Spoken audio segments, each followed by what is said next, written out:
দর্শক, Suman driving centre থেকে বলছি। হ্যাঁ, লাগাও, একে লাগাও। হ্যাঁ, আস্তে আস্তে ক্লাচ ছাড়ো, অ্যাক্সেলটা ধরো, আস্তে আস্তে আস্তে আস্তে, একবারে না, আমি কইছি আস্তে আস্তে। হ্যাঁ, স্টার্ট দাও। হ্যাঁ, ক্লাচ ফুল বাড়াও। হ্যাঁ, অ্যাক্সেলেটার বাড়াও, বাড়াও। হ্যাঁ, আস্তে ক্লাচ ছাড়ো, আস্তে। হ্যাঁ, হালকা। ওকে, অ্যাক্সেলেটার ছাড়াও, ক্লাচ ছাড়াও, দুই লাগাও। হ্যাঁ, যাও, আস্তে আস্তে দাও, আস্তে। এবার কথা হবে তোমার সাথে আমার, একদম আস্তে আস্তে গাড়ি চালাও। আমি বলছি সর্বপ্রথম গাড়িতে এসে কাজ কি?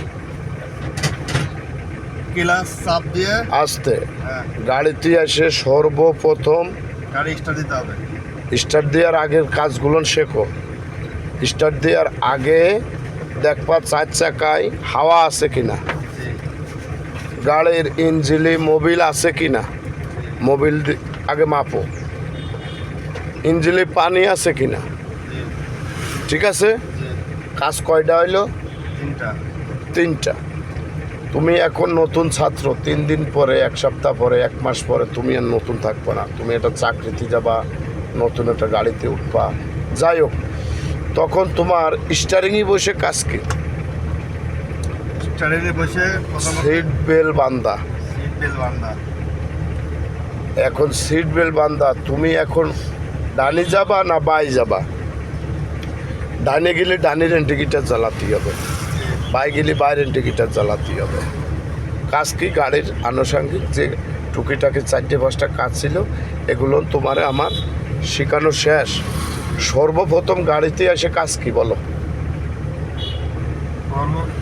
পাশে গাড়ির 4 চাকা দেখা, হ্যাঁ, 2 নম্বর গাড়ির মোবিল দেখা, হ্যাঁ, 3 নম্বর গাড়ির পানি দেখা, হ্যাঁ, 4 নম্বর গাড়িতে উঠে স্টার্ট দিয়ে বেল বান্ধা। হুম, তারপরে হলো গাড়ি চলতে অবস্থায় ইন্ডিকেটার ডান পাশে ডান দিকে, বাম সাইডে বাম দিকে।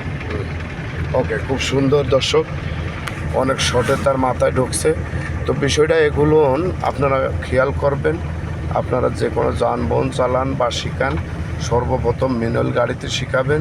তারপরে এই কথাগুলো যে কোনো ওস্তাদকে বলি আপনারা শিখাই দেবেন তাদেরকে। আর আমার সেন্টারের নাম হচ্ছে সুমন ড্রাইভিং সেন্টার, সত্যজিৎপুর, মাগুরা। আমার অফিস হচ্ছে সত্যজিৎপুর কলেজ রোড, মুরগিয়াটা। যারা ড্রাইভিং শিখতে ইচ্ছুক আমার সাথে যোগাযোগ করবেন। আসলে অনেক ঠান্ডা লাগছে, যার কারণে ভয়েসটা ভালো দিতে পারি না। তা আজ যে পর্যন্ত, আমার স্ক্রিনে দিয়ে নাম্বারে আপনারা যোগাযোগ করবেন। আল্লাহ হাফেজ।